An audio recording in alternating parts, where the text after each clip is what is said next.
SDM ने निजी school संचालकों की बैठक लेकर निर्देश दिए, गैस से चलने वाले स्कूली वाहन पूर्णतः प्रतिबंधित। द्वारा विशेषकर मेरे द्वारा निर्देशित किया गया था बीईओ साहब को, शास्त्री जी को, कि क्यों ना हम एक ऐसी बैठक बुलाएं, क्योंकि मौका भी ऐसा बना था कि बड़ी ही दुख का भी विषय है कि ऐसी दुर्घटना हुई जिसके कारण से हमको भी ये मीटिंग करनी पड़ी। लेकिन कहीं ना कहीं ये हमको एक रिमाइंडर भी है कि हमको आगे किस प्रकार से काम करना है, किस प्रकार से चीज़ें शासन से जो निर्देश मिले उसको हमको कैसे अपने वर्किंग में इसको इन्वॉल्व करना है, जिससे कि ऐसी दुर्घटना भविष्य में ना हो। तो कुल मिला के एक चर्चा करना चाह रहा था मैं, जो शासन के दिशा निर्देश हैं। कई बार आते हैं राजस्व में भी हम लोग जब देखते हैं तो दिशा निर्देश आते रहते समय समय पे। कई बार हम उसको वैसे महत्व देना चाहिए, शासन के निर्देश हम टॉप लेवल पे वो डिसाइड करके उनको भेज रहे हैं, तो हमारा ये ड्यूटी बनता है कि हम उसके जो निर्देश हैं उसका पालन करें। तो अभी जो चर्चा होगी कहीं ना कहीं जो शासन के निर्देश हैं उसके इर्द गिर्द ही हम चर्चा करेंगे। शहर के निजी स्कूल संचालकों की बैठक गुरुवार को एसडीएम आशुतोष गोस्वामी ने शासकीय बालक उच्चतर माध्यमिक विद्यालय के हॉल में ली। एसडीएम ने बैठक में सख्त हिदायत दी कि यदि किसी स्कूल में कोई निजी वाहन अटैच है तो उसके लिए अभिभावकों से अंडरटेकिंग लेनी होगी। स्कूल में अटैच बस, जीप, मैजिक, ऑटो या अन्य वाहनों के चालकों का पुलिस वेरिफिकेशन करवाना अनिवार्य होगा। वाहनों का फिटनेस, बीमा सहित अन्य दस्तावेज पूर्ण होने चाहिए। अब आरटीओ के अलावा जन शिक्षक भी नियमित रूप से स्कूल वाहनों की चेकिंग करेंगे। गैस सिलेंडर से चलने वाले वाहन स्कूली बच्चों के लिए पूर्णतः प्रतिबंधित होंगे। यदि कोई चला रहा है तो उसकी जानकारी संबंधित पुलिस थाने या स्कूल प्रबंधन को देनी होगी। कक्षा 0 से 8 तक का स्कूल अब प्रातः 8:30 बजे से पहले नहीं लगेगा। उन्हेल सड़क हादसे में स्कूल प्रबंधक द्वारा एक पत्र जारी करके अपनी जिम्मेदारी से पल्ला झाड़ लिया, ये ठीक नहीं है। वह तो जांच का विषय है। हमारा ये प्रयास रहना चाहिए कि ऐसे हादसे के बाद ऐसा कोई कृत्य न हो जिससे अभिभावकों का मन व्यथित हो। उन्हेल सड़क हादसे में कुछ ऐसा ही देखने को मिला है। स्कूली वाहन में अग्निशमन यंत्र, प्राथमिक चिकित्सा बॉक्स, सीसीटीवी कैमरे, स्पीड मीटर व अटेंडर रहना अनिवार्य है। अब स्थानीय प्रशासन भी औचक चेकिंग करेगा। स्कूली बच्चों के वाहन का रंग पीला होना चाहिए। बैठक में बीईओ भालचंद्र शास्त्री, प्राचार्य कल्पना भाटी, देवेंद्र दवे, जन शिक्षक नरेंद्र सिंह रंगवंशी आदि मौजूद थे।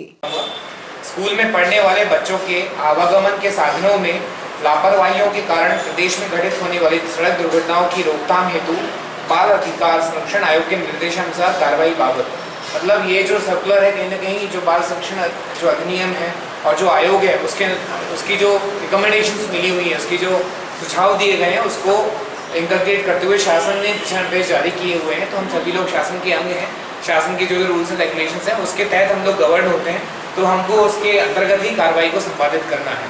तो आप सभी लोग जो मैं एक इंस्ट्रक्शन बोलूँगा आपकी सहूलियत के एक बार उसको बोलूँगा मैं आपको, तो आप उसको बहुत ध्यान से सुनिएगा, क्योंकि कहीं ना कहीं मैं जैसे आपको पहले भी कहा ये दुर्घटना हमारे लिए एक रिमाइंडर है कि कहाँ पे हम यदि कहीं कमी रह गई है तो उस पर हम लोगों को काम करना है। एक और चीज़ है कि समय समय पे जो शासन निर्देश होते हैं वो चेंज होते रहते हैं, क्योंकि हम लोग एक इवॉल्विंग सोसाइटी है। इवॉल्व करना हर समय अपने आप को बदलाव चेंज करते रहना। जब मैं भी कुछ एक स्कूल स्टूडेंट था 2010 तक, मैं स्कूल 2010 में मैं 12th अपना पास किया, उसके बाद कॉलेज गए, उसके बाद अब यहाँ पे एसडीएम वर्क कर रहा हूँ। तो आप भी अपने समय में जब स्टूडेंट रहे होंगे तो आपको मालूम है किस प्रकार के दिशा निर्देश थे और क्या माहौल था। लेकिन अब जो माहौल है, जो सराउंडिंग्स हैं और जो उसके अनुक्रम में जो दिशा निर्देश हैं उसका हमको पालन करना पड़ेगा।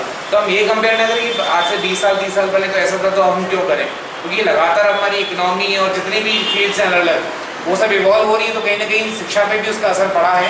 और यही कारण है कि लोक संचालनालय जो है, शिक्षा विभाग जो है वो समय समय पर दिशा निर्देश देता है, तो हमको समय के साथ इवॉल्व करना है। सबसे इम्पोर्टेंट चीज़ ये हमको जो अपने अंदर अपनी आत्मसात करनी हुई है कि हमको इवॉल्व भी करना पड़ेगा।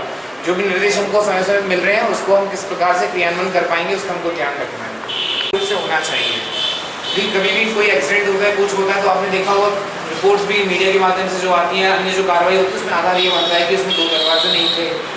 फर्स्ट एड किट जो कि बहुत ही इंपॉर्टेंट है वो नहीं था। स्पीड गवर्नर आप समझते हैं कि लिमिट जो करता है कि स्पीड को इतनी स्पीड पे ही जाना चाहिए, उसके बाद वो स्पीड एक्सीडेंट करने पे भी स्पीड ना जाए, ये होना चाहिए। फायर एक्सटिंग्विशर, तो इन मानकों का हमको पालन करना ही पड़ेगा। अब इसमें no if and no but होगा, इफ एंड बट लेके ना आए कि हम ये नहीं कर सकते, ये हमने ये तो फर्स्ट एड किट तो लगी थी, फायर एक्सटिंग्विशर नहीं रख पाया, एक्सपायर हो गया, तो आपको ये सुनिश्चित कराना ही है जिन लोगों की बसेस हैं। दूसरा ये है बसों में बच्चों के लिए अटेंडेंट अनिवार्य रूप से होना चाहिए, ये दूसरा पॉइंट है। क्योंकि कई बच्चे छोटे बच्चे भी होते हैं, उनकी अटेंडेंट की ज़रूरत ज़्यादा है। सबसे इम्पोर्टेंट पॉइंट, क्योंकि प्रशासन के एंड से हम लोग जब देखते हैं कई चीज़ें निकल के आती हैं, वो ये आती हैं बसों के ड्राइवर एवं अटेंडेंट का पुलिस वेरिफिकेशन कराकर उनके दस्तावेजों का संधारण करना स्कूल की जिम्मेदारी होगी।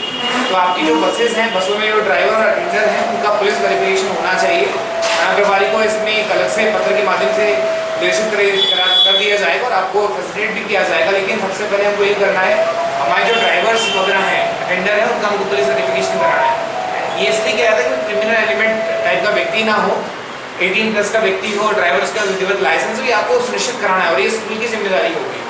तो इस चीज़ पर हमको ध्यान देना है। इसके अलावा जैसे अन्य स्कूल के लोग यहाँ पे जो उपस्थित हैं, उनकी खुद की बसेज नहीं है, उनके लिए निर्देश ये है school bus private van, magic एवं अन्य वाहन जो स्कूल के बच्चों के आवागमन के लिए उपयोग होते हैं, उनकी सप्ताह में 2 बार जांच सुनिश्चित की जाए। जैसे मेरे से पहले बीओ शास्त्री जी ने और दवे जी ने कहा था कि आपके एंड पे भी आप किसी एक व्यक्ति को, 1 या 2 व्यक्ति को निर्धारित कर दें कि बच्चे किस प्रकार से आ रहे हैं। देखिए, मैं बार बार ये दोहराऊंगा कि हमको ह्यूमन टेस्ट देने की भी ज़रूरत है। कहीं ना कहीं एक एडिशनल जिम्मेदारी हमारी ये भी बनती है कि हमने जब बच्चों को एडमिशन दिया है तो बच्चे आ रहे हैं क्या, सही तरीके से आ रहे हैं कि नहीं आ रहे हैं, उसको भी सुनिश्चित करना। तो 1 या 2 व्यक्ति को आप डेफिनेटली सुनिश्चित कराएं कि जो चेक करें, एक रिकॉर्ड रखें बच्चे किस प्रकार से आ रहे हैं और उनकी जांच होनी है। हालांकि इसके लिए पैरेलल में बीओ शास्त्री जी को भी मैं एक पत्र जारी करूंगा, आपके माध्यम से, आपके जनशिक्षकों के माध्यम से भी रैंडम चेकिंग होगी स्कूल्स में, जो चेक करेंगे कि भाई बच्चे किस वाहन से आ रहे हैं, उसका एक रिपोर्ट प्रॉपर बन रहा है कि नहीं बन रहा है, डेटा बन रहा है कि नहीं बन रहा है, और ऐसा ना हो कि बहुत ज़्यादा ओवरलोडेड हो। तो आपको अपने जनशिक्षकों को एवं अन्य लोग जो उचित समझते हैं उनको लगाना है। आपके माध्यम से भी वो होगा, उसको वेरीफाई शास्त्री जी की टीम करेगी, तो उसका अपने को ध्यान देना है।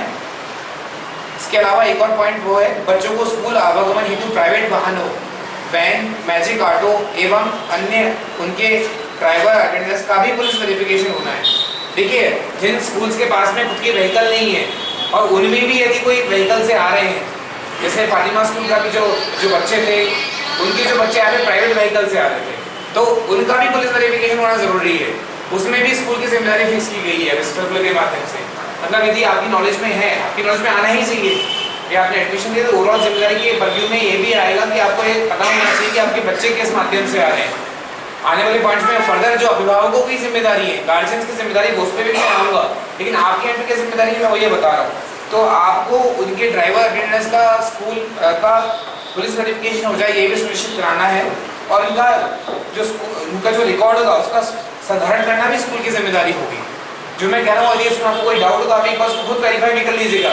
शासन का जो निर्देश है हम सभी के लिए बाइंडिंग है, और उसमें क्लियरली ये दिया हुआ है कि जो व्हीकल से, जिस वाहन से बच्चे यदि आ रहे हैं, भले वो प्राइवेट व्हीकल क्यों ना हो, स्कूल वाहन भी होगा और चाहे वो प्राइवेट व्हीकल भी क्यों ना हो, तो उसमें उसका पुलिस वेरिफिकेशन होना बहुत ज़रूरी है। और इसके अलावा उसमें रिकॉर्ड का संधारण भी आपको स्कूल को करना है। तो ये एक पॉइंट हुआ, इसको क्लियर रखें आप। बच्चों को स्कूल हेतु आवागमन के सभी वाहनों में क्षमता से अधिक बच्चों को बिठाए जाने के लिए उनके विरुद्ध जिम्मेदारी सुनिश्चित की जाए। तो इसमें हम यातायात की हमारी टीम है, पुलिस की टीम है, परिवहन विभाग जो है उसके माध्यम से भी कार्रवाई कराएंगे, लेकिन इसके अलावा जो शास्त्री जी की टीम रहेगी जन शिक्षकों की, वो भी इसमें कार्रवाई करेगी। ऐसी यदि कोई जानकारी में आता है तो जन शिक्षक इसमें एक लिखित में रिपोर्ट देंगे और थाने के माध्यम से, यातायात प्रभारी के माध्यम से इसमें कार्रवाई की जाएगी। तो क्षमता से अधिक बच्चे ना हो, इसका भी ध्यान रखा जाए, क्योंकि ऐसा निर्देश सर्कुलर में दिया हुआ है। इसके अलावा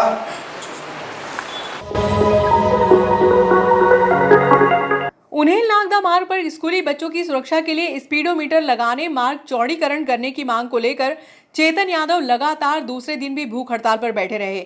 यादव का समर्थन करने के लिए दूसरे दिन भी आंदोलन स्थल पर जिला पंचायत अध्यक्ष करण सिंह कुमारिया सहित कई लोग मौजूद थे। भूख हड़ताल को लेकर आज आपका लगातार दूसरा दिन है, क्या उद्देश्य है इसको लेकर? परवेश भाई, आज 19 घंटे के ऊपर हो चुके हैं हम लोगों को। हमारा उद्देश्य है कि वो जावरा और उज्जैन रोड को 4 लेन बनाया जाए, हमारी प्रमुख मांग ये है। और साथ ही मुझे भी पता है कि ये इतनी जल्दी नहीं होगा, तो हमारा प्रशासन से निवेदन है कि जब तक ये 4 लेन की स्वीकृति नहीं होती है तब तक नागदा से उन्हेल तक का जो रोड है हमारा, उसको चौड़ीकरण किया जाए उसके बाद यहाँ पे स्पीड कंट्रोल एक यहाँ लगाया जाए, एक उन्हेल में लगाया जाए और इसका डायरेक्ट संबंध थाने से किया जाए। अगर कोई तीव्र गति से गाड़ी आती है तो उसके ऊपर भारी भरकम चालान लगाकर अंकुश लगाया जाए, जिससे दुर्घटना जो है उसकी पुनरावृत्ति नहीं हो। आज हमारे बीच से आज छोटे छोटे 4 मासूम बच्चे चले गए हैं, तो इसकी पुनरावृत्ति नहीं हो, इसके लिए हम लोग साथ ही जनसेवा जो हॉस्पिटल है उसको सर्व सुविधा युक्त बनाया जाए। क्योंकि आज बिरला जो उद्योगपति बिरला है, बिरला नागदा की जो फैक्ट्री है उससे ही बिरला जी ने अपना साम्राज्य सब दूर फैला है। तो 4-5 करोड़ रुपए बिरला जी के लिए कोई बड़ी बात नहीं है, और वो उनके हॉस्पिटल में लगाए, उस लोगों से पैसा ले, जनता से उसका पैसा ले, पर इसको सर्व सुविधा युक्त करे, ये हमारी मांग है। और भारी वाहन शहर में नहीं आए, रिंग रोड जो बना है फैक्ट्री का उसको चालू करें, ये सभी मांगों को लेके आज हम बैठे हैं। मैं को बहुत खुशी है कि आज मेरे साथ, कल हमारे साथ जो बैठे थे उनके साथ में आज मेरे साथ 2 बहनें और आज से मेरे साथ भूख हड़ताल में बैठी हैं, तोमर मैडम और संतोष मैडम। और भी नागदा की जितनी माताएं बहनें हैं और सभी जागरूक नागरिक हैं, उनसे सबसे मेरा निवेदन है कि आप ज़्यादा से ज़्यादा तादाद में आकर इस जनहित आंदोलन में बैठकर इस जनहित आंदोलन को सफल बनाएं। जैसा कि आप लोग को उचित है, प्रिंट मीडिया व इलेक्ट्रॉनिक मीडिया के माध्यम से विगत 10 साल हो गए इसको बाईपास को बने हुए। इस 10 साल के अंदर जैसे कि आप लोगों से द्वारा हमको बताया गया है, इस 10 साल के अंदर 180 एक्सीडेंट इस टू लेन पे हो चुके हैं, उसमें 238 मौतें हो चुकी है और 670 के करीब घायल हो चुके हैं। इसी के कड़ी में अभी कुछ दिन पहले स्कूल पढ़ने आ रहे हैं नागदा फातिमा कॉन्वेंट में मुनेल के कुछ बच्चे जो तीव्र गति से गाड़ी लेके आ रहे थे और सामने से ट्रक भी तीव्र गति से आ रहा था और अचानक कोई एक्सीडेंट हुआ, उसमें 4 बच्चों को देहांत हो गया। इसी मांग को लेकर हम यहाँ पे बैठे हैं भूख हड़ताल पे कि यहाँ पे 4 लेन किया जाए, वह जनसेवा को इलेक्ट्रॉनिक किया जाए ताकि इसमें ज़्यादा से ज़्यादा हमको सुविधा मिल सके। और ऐसे कई तरह के परेशानियों का सामना करना पड़ता है इतना बड़ा शहर को कि हम नागदा को छोड़ के उज्जैन और इंदौर शहर को मुँह देखना पड़ता है। मैं शिवराज सिंह जी से मांग करता हूं कि बुरहानपुर में विगत 2 दिन पहले जो बच्चों के एक्सीडेंट हुआ उसमें तत्काल 2 लाख रुपए दे दिए गए, मगर नागदा में यहाँ 4 बच्चे मरे, उनका आज तक प्रशासन की ओर से कोई मदद का हमें कोई आश्वासन नहीं दिया, ना ही कोई जनप्रतिनिधि दिया। किसी अपने यहाँ के जो भाजपा को हमारे जो सांसद महोदय फिरोजिया जी वो भी यहाँ से आके निकल गए, उनकी तरफ से भी इसे कोई हमें आश्वासन नहीं दिया गया। जो मृतक बच्चे हैं उनके परिवार को सहायता दी जाए, उन्हें भी तत्काल सहायता दी जाए, इसी आशा और विश्वास के साथ। 4 मासूम बच्चों की जो मृत्यु हुई है वाहन चलने के कारण, तो मेरा बिरला कंपनी से निवेदन है कि उसमें 2 बच्चे बाद में रेफ़र करने के बाद एक्सपायर हुए, अगर वो ग्रेस जनसेवा हॉस्पिटल अगर वो सर्व सुविधा युक्त होता और सारी उनकी व्यवस्था करता शायद वो बच सकते थे। मेरा कंपनी ने बिरला जी से यही एक निवेदन है कि हमारे इस जनसेवा जो हॉस्पिटल है इसको व्यवस्थित करें और जो भी शहर की जो भी घटनाएं होती है वो यहीं उसका उपचार हो सके, बाहर रेफ़र करने की ज़रूरत ना पड़े। केंद्र और राज्य सरकार से मांग है कि जो के जावरा 2 लाइन रोड है इसको जल्द से जल्द 4 लाइन रोड किया जाए। और जब तक, क्योंकि अभी इतनी आसानी से ये हो नहीं पाएगा, तो जब तक ये नहीं होता है जब तक इस रोड का चौड़ीकरण किया जाए और जो जनसेवा हॉस्पिटल है नागदा में इसको सर्व सुविधा युक्त किया जाए, हमारी बिरला जी से मांग है। और जो नागदा में सिविल हॉस्पिटल है उसका कार्य जल्द से जल्द प्रारंभ हो, क्योंकि ऐसी दुर्घटना अगर कल होती है तो अगर सब सुविधा यहाँ पे हमारे हॉस्पिटल में होगी तो कुछ बच्चों की जान बच सकती है। आपकी मेहरबानी है भैया कि इनके साथ के लिए मदद कर सकते हैं।